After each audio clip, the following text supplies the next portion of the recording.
Absalom was the third son of King David, who was anointed by God as the king of Israel. However, his mother was Maacah, the daughter of Talmai, the king of Geshur.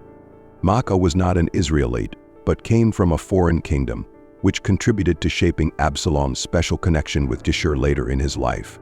Geshur was a small kingdom located in the northeast of the Sea of Galilee, and the marriage between David and Maacah likely had political significance, helping to strengthen the relationship between Israel and Geshur. As the son of a powerful king and a foreign princess, Absalom was born into a high status. However, his family background was complex, with internal conflicts and cultural blending.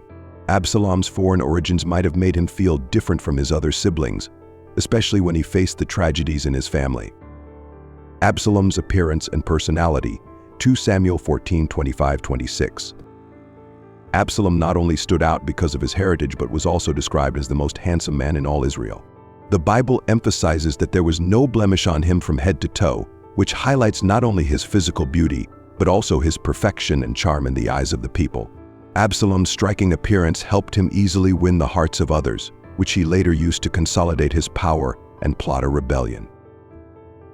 One of Absalom's most notable features was his thick, heavy hair. He cut his hair once a year, and the weight of the hair was about 200 shekels, approximately 2.3 kilograms. This detail wasn't just about his appearance but also carried symbolic meaning. His hair was seen as a sign of strength, authority, and pride.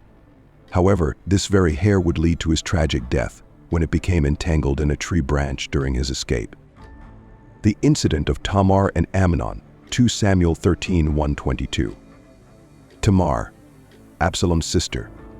Tamar was the daughter of King David and Maacah, making her Absalom's full sister. The Bible describes Tamar as a beautiful young woman, which attracted the attention and desire of Amnon, her half-brother and the eldest son of David. As the firstborn, Amnon was the potential heir to the throne of Israel. However, instead of using his position to protect and honor his family, he let his lust take over, leading to a tragedy in the royal family. Amnon was so obsessed with Tamar that he claimed to be ill because of his love for her. However, rather than seeking a rightful love, he allowed his lust to lead the way. With the help of his crafty friend Jonadab, Amnon pretended to be ill and asked for Tamar to come and care for him. Jonadab, described as very cunning, advised Amnon to feign illness and asked King David to send Tamar to prepare food for him. Unaware of the plot, David agreed and sent Tamar to Amnon's house. When Tamar arrived, Amnon dismissed all the others and made his intentions clear. Tamar pleaded with Amnon not to do this, stressing that it was a great disgrace in Israel and would bring shame on both of them. Despite Tamar's protest, Amnon raped her. After satisfying his lust, Amnon immediately despised Tamar with a hatred greater than the love he had felt for her. This disgust reflected his shame and guilt, which he unfairly transferred to Tamar instead of himself. Amnon kicked Tamar out of his house in disgrace, ignoring her pleas. Humiliated, Tamar tore her robe symbolizing her virginity and honor and put ashes on her head as a sign of mourning and sorrow. She returned to Absalom's house, broken both physically and emotionally. Absalom, her loving brother, took her in and advised her to stay silent, though he secretly harbored intense anger toward Amnon. Absalom's anger and King David's silence. Absalom kept quiet and did not openly express his anger. However, he secretly nurtured thoughts of revenge. The Bible makes it clear that Absalom did not speak to Amnon, neither good nor bad, but hated him deeply. When King David heard about the incident, he was furious but did not take any action against Amnon. Perhaps because Amnon was the firstborn and the heir to the throne, David did not handle the matter justly. David's silence and inaction created a void within the family, leading Absalom to feel compelled to address the matter himself. This was a crucial turning point that led to a series of tragic events. Absalom avenges Amnon, 2 Samuel 13:23-39. 2 years after Tamar's assault, Absalom still secretly harbored hatred for Amnon, his half-brother. Although he showed no outward signs of his plans for revenge, Absalom carefully crafted a plan to carry it out suddenly and decisively. Absalom organized a great feast at Baal Hazor, near the border of Ephraim. This was a celebration for the sheep shearing season, a festive event in the agrarian society of the time. Absalom invited all his half-brothers, including Amnon, to the feast. Though the invitation appeared to be a friendly gesture, it was actually part of Absalom's plot for revenge. He carefully prepared to ensure that Amnon's death would occur exactly as planned. Absalom ordered his servants, when Amnon is in high spirits from drinking wine, strike him down. Don't be afraid, I am the one giving the order. Be strong and brave. During the feast, when Amnon was drunk and off guard, Absalom's servants executed the plan and killed him at the table. Upon seeing Amnon's death, Absalom's other brothers panicked and fled to Jerusalem, fearing that Absalom might attack them next as part of his scheme to seize power. When the news reached King David, he was initially told that all of his sons had been killed by Absalom. This caused David great distress. However, Jonadab, who had earlier helped Amnon deceive Tamar, reassured David, saying that only Amnon had been killed as a part of Absalom's revenge. After killing Amnon, Absalom fled to Geshur, the land of his grandfather Talmai, king of Geshur. Due to their family ties, Geshur became a safe haven for Absalom, where he lived in exile for 3 years, away from his father. Absalom's return to Jerusalem, 2 Samuel 14:1-33. After 3 years in Geshur, Absalom became a source of deep anguish for King David. Despite Absalom's crime, David still longed for his son. Sensing David's sorrow, Joab, one of David's most loyal and influential generals, devised a plan to bring Absalom back. Joab orchestrated a clever scheme. He enlisted a wise woman from Tekoa, a region south of Jerusalem, to present a fabricated story to David. She pretended to be a widow with 2 sons, one of whom had killed his brother in a quarrel. Her family demanded the execution of the surviving son as retribution, but doing so would leave her bereft of both sons. The woman's story placed David in a position where he had to show mercy toward her surviving son. When David agreed not to punish the son, she skillfully redirected the story, comparing it to Absalom's situation. She asked why David would show mercy to a stranger yet refuse to forgive his own son. Why then have you devised a thing like this against the people of God? When the king says this, does he not convict himself for not bringing back his banished son? Realizing that Joab was behind the woman's intervention, David eventually agreed to allow Absalom to return to Jerusalem. However, he imposed the condition that Absalom would not see his face. Upon returning to Jerusalem, Absalom lived in isolation for 2 years, unable to meet David. This estrangement made Absalom increasingly frustrated and angry. Feeling abandoned and humiliated, Absalom sought Joab's assistance in securing a meeting with David. When Joab ignored him, Absalom resorted to drastic measures. He ordered his servants to burn Joab's barley fields to get his attention.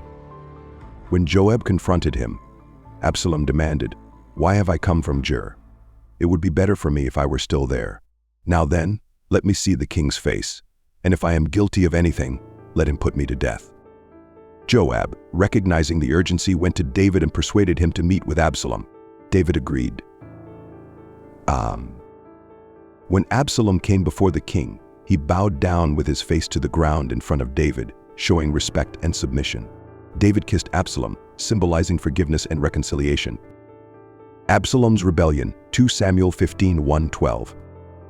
After his return to Jerusalem and a partial reconciliation with King David, Absalom's pride and dissatisfaction remained unshaken. He began a systematic and covert plan to seize the throne from his own father. Absalom started by building trust and support among the people. He fashioned an image of himself as a fair and accessible leader.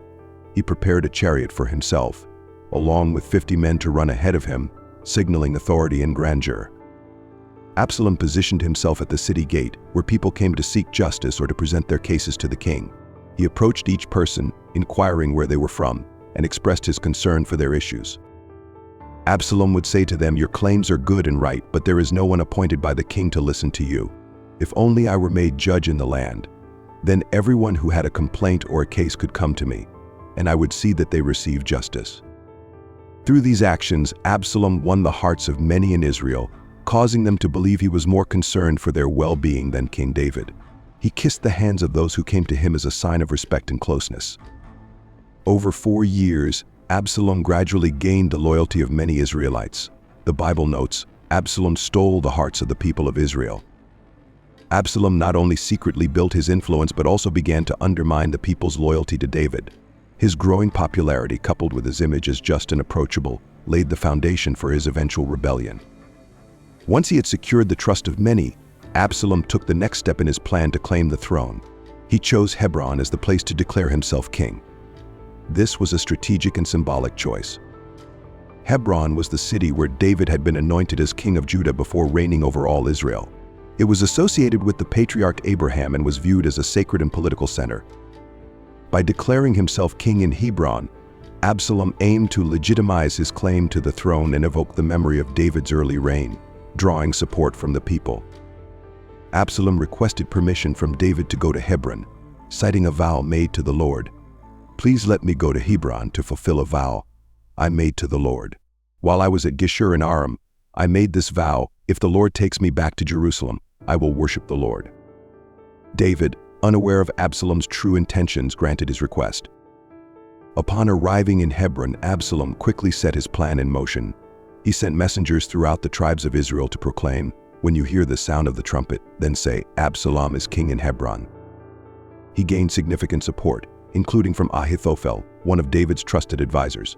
Ahithophel's defection to Absalom further strengthened the rebellion and made it a more serious threat to David's rule. Absalom's rebellion began with a carefully calculated and systematically executed plan. He used his pride and manipulative skills to create the image of an ideal leader. However, his misguided motives and betrayal of his father ultimately paved the way for his tragic downfall. King David flees, 2 Samuel 15:13-37. When news of Absalom's rebellion reached King David, the situation became critical. A messenger informed David, "The hearts of the men of Israel are with Absalom." Recognizing the imminent danger and wanting to avoid bloodshed within the city, David decided to leave Jerusalem with those loyal to him. This was both a strategic and compassionate decision. Rather than remaining and fighting within the city, David chose to withdraw temporarily to protect the lives of the citizens and spare Jerusalem from the devastation of war. This decision demonstrated David's wisdom and his care for his people, even at the cost of his own pride as a king. David instructed his servants, "Come, we must flee, or none of us will escape from Absalom. We must leave immediately, or he will soon overtake us and bring disaster upon us and strike the city with the sword." David left the city with his family, loyal servants, and bodyguards. They passed through the Kidron Valley and headed toward the wilderness, while the people along the road wept and mourned. As they were leaving, a foreigner named Ittai the Gittite became a symbol of unwavering loyalty. Ittai was a Philistine from the city of Gath who had only recently come to Jerusalem. Despite being a foreigner, Ittai steadfastly pledged allegiance to David. David said to Ittai, "Why should you come along with us? Go back and stay with King Absalom. You are a foreigner, and you've only recently arrived. Why should I make you wander with us? Go back and take your people with you. May the Lord show you kindness and faithfulness." But Ittai replied, "As surely as the Lord lives, and as my lord the king lives, wherever my lord the king may be, whether it means life or death, there will your servant be." 2 Samuel 15:21. Ittai's vow demonstrated absolute loyalty to David. Even though he was not obligated, Ittai chose to stay with David during this time of crisis, showing not only loyalty but also respect for David as the Lord's anointed king. Moved by Ittai's words, David allowed him and his men to follow. Ittai's actions were a clear testimony to his faithfulness and righteousness during a time of national division and civil strife. As David left Jerusalem, the priests Zadok and Abiathar, along with the Levites, carried the Ark of the Covenant, the symbol of God's presence with them. Seeing the Ark being carried, David ordered it to be returned to Jerusalem, saying, "Take the Ark of God back into the city. If I find favor in the Lord's eyes, he will bring me back and let me see it in his dwelling place again. But if he says, 'I am not pleased with you,' then I am ready. Let him do to me whatever seems good to him." David's faith in God. David demonstrated total trust in God. He understood that his fate lay in God's hands, not in the ark or any outward sign.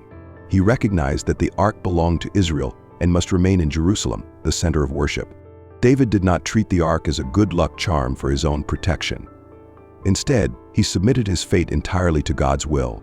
Zadok, Abiathar, and the Levites obeyed David's command and returned the ark to Jerusalem. After sending the ark back, David and his followers continued their journey to the Mount of Olives, heading toward the wilderness. This was an emotionally charged and sorrowful moment. David and his followers walked barefoot with their heads covered in a sign of mourning and repentance. The people along the road wept as they watched their beloved king flee from his palace. The death of Absalom, 2 Samuel 18:1-18. Absalom's rebellion reached its peak when King David's army and Absalom's army clashed in battle in the forest of Ephraim. This was a vast and dense forest east of the Jordan River. Before the battle, King David divided his army into 3 groups under the leadership of Joab, Abishai, Joab's brother, and Ittai the Gittite. David expressed his desire to personally join the battle, but his commanders and soldiers strongly urged him to remain in the rear to protect his life. Before sending his troops into battle, David gave a clear and heartfelt command to his commanders. "For my sake, deal gently with the young man Absalom." These words revealed David's deep love for Absalom, despite the fact that Absalom had rebelled against him. David's army decisively defeated Absalom's forces. Approximately 20,000 men died in the battle. The forest of Ephraim, with its challenging terrain and dense thickets, caused many to lose their lives, either from getting lost or from accidents. The Bible emphasizes the forest devoured more people that day than the sword. The tragic death of Absalom. While fleeing the battlefield, Absalom encountered a tragic accident. Absalom was renowned for his thick and heavy hair, which was a symbol of his beauty and pride. Ironically, this very hair led to his downfall. As he rode a mule through the forest, Absalom's hair became entangled in the branches of a large oak tree. The mule continued running, leaving Absalom hanging helplessly between heaven and earth, unable to free himself. A soldier saw Absalom hanging in the tree and reported it to Joab. The soldier refused to kill Absalom, citing David's command. However, Joab, angered by the situation, took matters into his own hands. Joab took 3 spears and drove them into Absalom's chest while he was still alive in the tree. Then, Joab's 10 armor-bearers surrounded Absalom and struck him until he died. Joab's actions demonstrated his decisiveness and pragmatism. He understood that leaving Absalom alive would continue to threaten David's throne. However, by disobeying the king's order, Joab placed himself in direct opposition to David's wishes. The humiliation of Absalom after his death. After Absalom was killed, Joab ordered his soldiers to deal with the body in a manner that reflected contempt and disdain. They threw Absalom's body into a large pit in the forest and heaped a great mound of stones over it, symbolizing their scorn for the rebel. Absalom's death and the treatment of his body stood in stark contrast to the proud and powerful image he had carefully cultivated during his life. Before his death, Absalom had erected a monument for himself in the King's Valley, as he had no sons to carry on his name. He named the monument after himself, hoping it would ensure his legacy for generations. However, his rebellion and disgraceful death turned his legacy into a cautionary tale about the destructive consequences of ambition and pride. David's grief over Absalom's death, 2 Samuel 18:19-33. After the battle in the forest of Ephraim ended with David's army victorious, the news of Absalom's death was brought to King David. This moment in the Bible is filled with deep drama and intense emotion. Ahimaaz wanted to deliver the news. Ahimaaz, the son of the priest Zadok, asked Joab for permission to run and deliver the news of victory to King David. However, Joab declined, saying, "You are not the man to carry the news today because the king's son is dead." Instead, Joab sent a Cushite to deliver the news. Ahimaaz, however, persisted and was eventually allowed to run. He outran the Cushite and arrived first. When David saw Ahimaaz arriving, he was not interested in the outcome of the battle, but instead asked, "Is the young man Absalom safe?" Ahimaaz, aware of Absalom's death, hesitated to deliver the truth. Instead, he only reported the victory, saying that Joab and the troops had carried out the Lord's will. The confirmation of tragic news. When the Cushite arrived, he delivered the news bluntly, "May the enemies of my lord the king and all who rise up against you to do harm be like that young man." With these words, David understood that his son Absalom was dead. David's deep and overwhelming grief. When David heard of Absalom's death, he was overwhelmed with sorrow. Despite Absalom's betrayal and rebellion, David still regarded him as his beloved son. David showed no interest in the victory or his secure throne. Instead, he mourned his son intensely. He climbed to the chamber above the city gate and wept bitterly, crying out, "O my son Absalom, my son, Absalom. Would that I had died instead of you, O Absalom, my son, my son." This lament is one of the most poignant and sorrowful expressions in the Bible, reflecting the profound love of a father for his child, regardless of their faults or rebellion.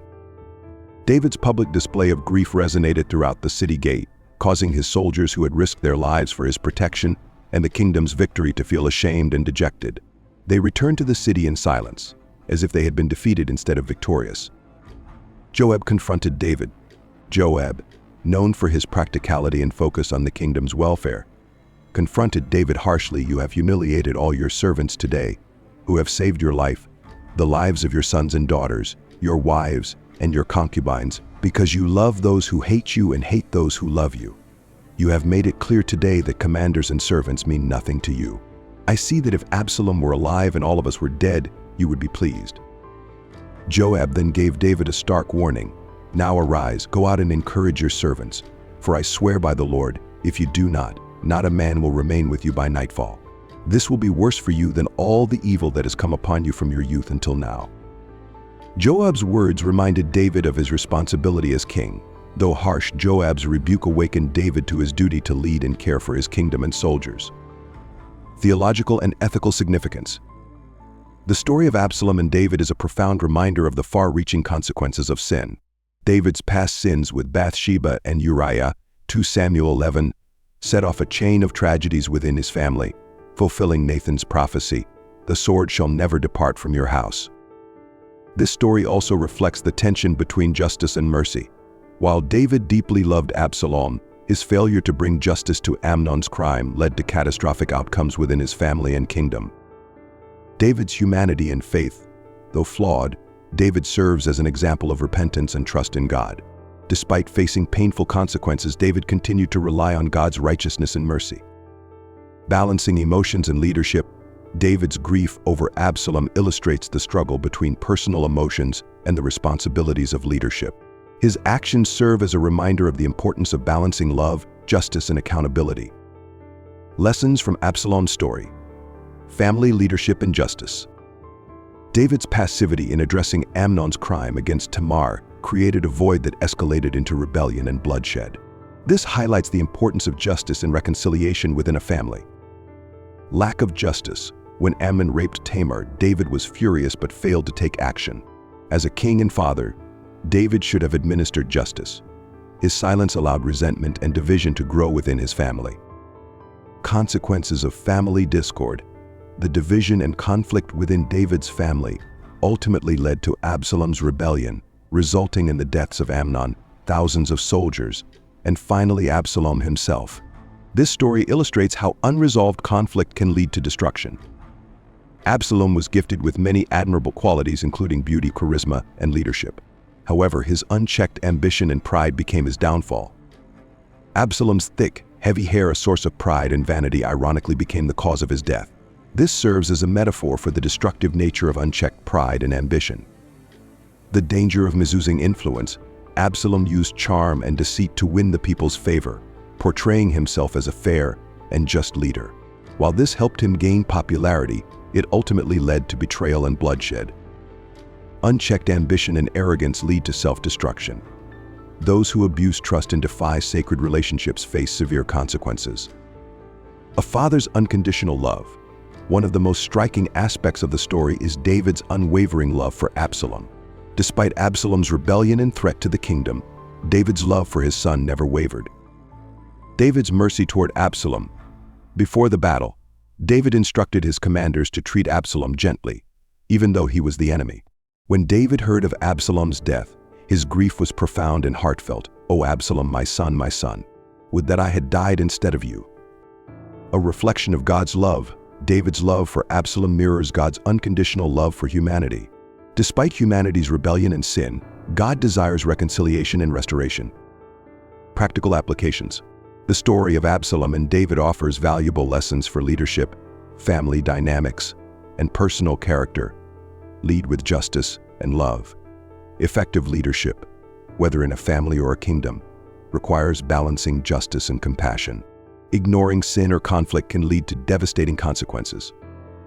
Guard against pride and ambition. Pride in the pursuit of power without restraint lead to self-destruction. Absalom's story serves as a cautionary tale against arrogance and misuse of influence. Unconditional love and forgiveness. David's love for Absalom reflects the power of forgiveness and the importance of cherishing relationships, even in the face of betrayal. The story of Absalom and David is a poignant family tragedy that highlights themes of loyalty, ambition, forgiveness, and the consequences of sin. It serves as both a historical account and a timeless reminder to lead with justice, address conflicts and wrongdoing with fairness to prevent division and discord. Remain humble, avoid the pitfalls of pride and ambition, as they often lead to destruction. Cherish relationships, demonstrate unconditional love and forgiveness, drawing inspiration from David's deep love for Absalom. This story not only offers insights into history, but also provides spiritual lessons for families, leaders, and individuals in navigating life's challenges.